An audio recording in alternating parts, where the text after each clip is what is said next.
Mládežníci, tady je Bruno z Hypnos a já bych vás tímto rád pozval na zbývající 3 koncerty našeho společného československého turné se skupinou Debustrol. To turné zatím proběhlo v Čechách a na Moravě, probíhá poměrně úspěšně, měli jsme dost velké návštěvy, což nás samozřejmě těší. A v této chvíli, když nás čekají koncerty za naší hranici na Slovensku, tak doufáme, že tomu bude nejinak.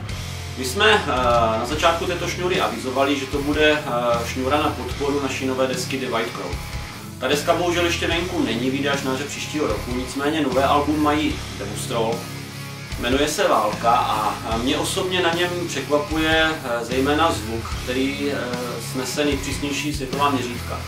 Je to dílem i tím, že finální práce na desce Debustrol svěřili do rukou Tue Mecena z Dánska, což je člověk, který momentálně patří na špičku zvukových inženýrů metalových kapel a je podepsaný pod nahrávkami třeba Gorefest nebo Radiohead.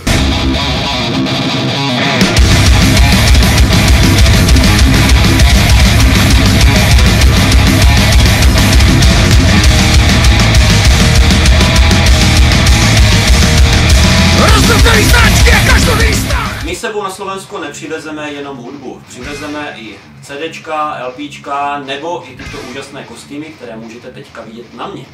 Takže budeme se na vás těšit. Konkrétně ve čtvrtek 24. novembra v bratislavském klubu Randall, v pátek 25. novembra v Humenem v klubu Nostalgia a v sobotu 26. novembra v Banské Bystrici v klubu Tartarus.